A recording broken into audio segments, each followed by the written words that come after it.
રાજકોટના, કારણ કે રાજકોટ એક મોટું હબ છે ઉદ્યોગ માટેનું. એ લોકો શું કહે જરા એ પણ સાંભળી લઈએ.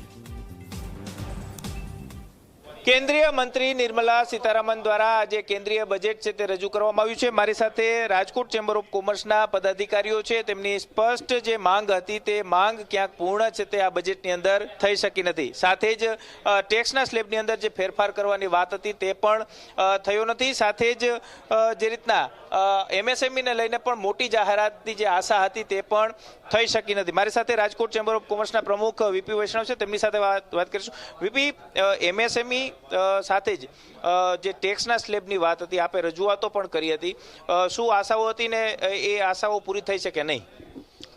MSME ને જ્યારે આજના નિર્મલા સીતારામણે જે 9મું બજેટ રજૂ કર્યું એમાં MSMEની રાજકોટ ચેમ્બરની ઘણી બધી માગણીઓ હતી. કારણ કે રાજકોટ ઇટસેલ્ફ MSMEથી ઘેરાયેલું એક સિટી હોવાથી પણ આવનારા દિવસોમાં જે આજે બજેટમાં જ્યારે રજૂઆત કરવામાં આવી ત્યારે એક MSMEમાં જે આપણી આશા અને અપેક્ષા હતી એની અંદર MSMEમાં જે 10,000 કરોડ રૂપિયાનું ફંડ એલોકેશન કરવામાં એ ખરેખર સરાહનીય અને સારી બાબત કહી શકાય. ટેક્સેશનના સ્લેબની વાત કરવામાં આવી તો કોઈ જગ્યાએ સ્લેબમાં ફેરફાર કરવામાં નથી આવ્યો. એ આવનારા દિવસોમાં એક ખરાબ વાત કહી શકાય, પણ એમાં પણ સરકારે વિચારીને ઘટતું કરવું જરૂરી છે એવું અમારું સ્પષ્ટ માનવું છે. ખાસ કરીને જામનગરની આયુર્વેદિક સંસ્થાનને લઈને જે જાહેરાત કરવામાં આનાથી સૌરાષ્ટ્રને કેટલો ફાયદો થશે?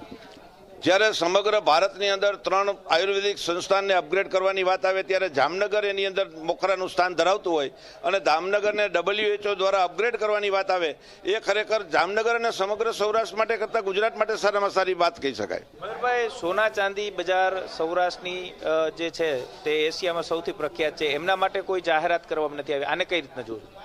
જી, જેમ્સ એન્ડ જ્વેલરી ઇન્ડસ્ટ્રી માટે હાલ આ બજેટમાં કોઈપણ બી જાતની જાહેરાત કરવામાં આવેલ નથી.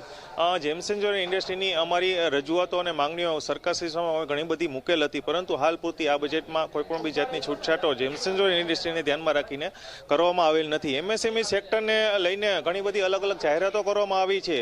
તેમજ 7 કોરિડોર આપણે ટ્રેનોની વાત કરી, એમાં પણ જે 7 નવી ટ્રેનો આપી છે એ ખૂબ જ આવકારદાયક છે. લિથિયમ બેટરીમાં જે છૂટછાટની વાતો છે આ પણ ખૂબ આવકારદાયક છે, પરંતુ જેમ્સ એન્ડ જ્વેલરી ઇન્ડસ્ટ્રીમાંથી કોઈપણ બી જાતની માંગણીઓ સંતોષાણી હાલ પૂરતી નથી. ચોક્કસ જેમ્સ એન્ડ જ્વેલરી ઇન્ડસ્ટ્રીને જે માંગ હતી તે સંતોષાઈ નથી.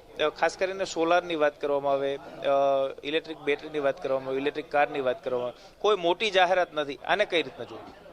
સરકાર દ્વારા આ બજેટમાં મોટી જાહેરાત નથી કરવામાં આવી, વસ્તુ સાચી છે, પરંતુ સરકારનું જે 2047નું વિકસિત ભારતનો જે વિઝન છે એ વિઝનને વધુ મજબૂત કરવા માટેનું એક આ બજેટ કહી શકાય.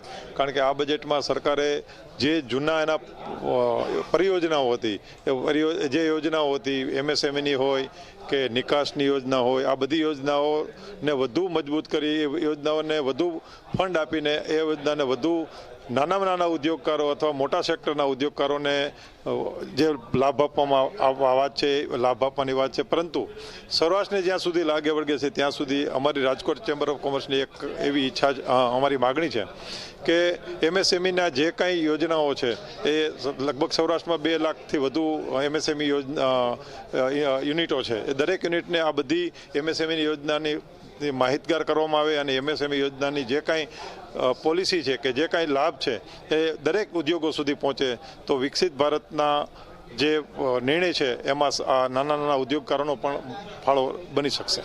સામાન્ય લોકોને અસર કરે એવા કયા મુદ્દાઓ આ બજેટની અંદર રહ્યા?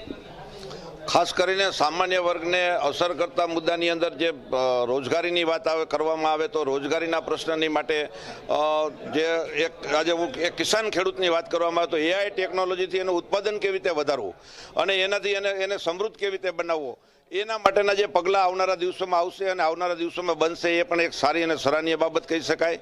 અને દરેક વસ્તુમાં દાખલા તરીકે કન્યા કેળવણીની આપણે વાત કરવામાં આવે તો દરેક જિલ્લાએ કન્યા હોસ્ટેલની સ્થાપના કરવાની વાત આવી, એ પણ એક સારી બાબત કહી શકાય. અને આવનારા દિવસોમાં સામાન્ય વ્યક્તિને શું બેનિફિટ થઈ શકે અને એનાથી એને શું થઈ શકે એવું કોઈ પર્ટિક્યુલર સ્ટેપ લેવામાં નથી આવ્યું. એટલે 2 કે 3 દિવસમાં આનું વિવરણ કરવામાં આવે ત્યારે સારી સ્પષ્ટતા થઈ શકે. ત્યારે રાજકોટની અંદર ઇન્ટરનેશનલ એરપોર્ટ છે, સૌરાષ્ટ્ર માટે કોઈ મોટી ટ્રેનની જાહેરાત નથી કરવામાં આવી. આ બધા જે મુદ્દાઓ છે તે ખાસ સૌરાષ્ટ્રને લગતા મુદ્દાઓ છે. શું આનો ઉકેલ આવવો જોઈએ? કઈ રીતના આના માટે તેને આગામી સમયમાં તમે ચેમ્બરમાંથી રજૂઆતો કરશો? અમે ખાસ કરીને ઇન્ટરનેશનલ એરપોર્ટને ઇન્ટરનેશનલ ફ્લાઇટની વાત કરવામાં આવી છે, રેલની વાત કરવામાં આવી છે. એના માટે થઈને રાજકોટ ચેમ્બરે વારંવાર રજૂઆત કરેલી છે.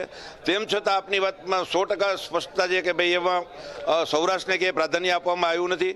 આવનારા દિવસોમાં સૌરાષ્ટ્રને એની અંદર વધુમાં વધુ વ્યવસ્થિત રજૂઆત કરી અને એનું આઉટપુટ લઈને જ અમે જંપીશું. ચોક્કસ જ વીપી વૈષ્ણવ સહિત રાજકોટ ચેમ્બર ઓફ કોમર્સના હોદ્દેદારો છે કે તેઓ સ્પષ્ટ રીતે કહી રહ્યા છે કે બજેટ છે તેની અંદર સામાન્ય લોકોને અસર કરતા જે મુદ્દાઓ છે તે લેવામાં નથી આવ્યા, આવરી લેવામાં નથી આવ્યા. સાથે જ જે આ બજેટ છે તેનાથી ક્યાંક લોકોની અંદર નિરાશા છે તે ચોક્કસથી જોવા મળી રહી છે. કેમેરા પર્સન ઉદય પવાર સાથે ગૌરવ દવે, ઝી મીડિયા, રાજકોટ.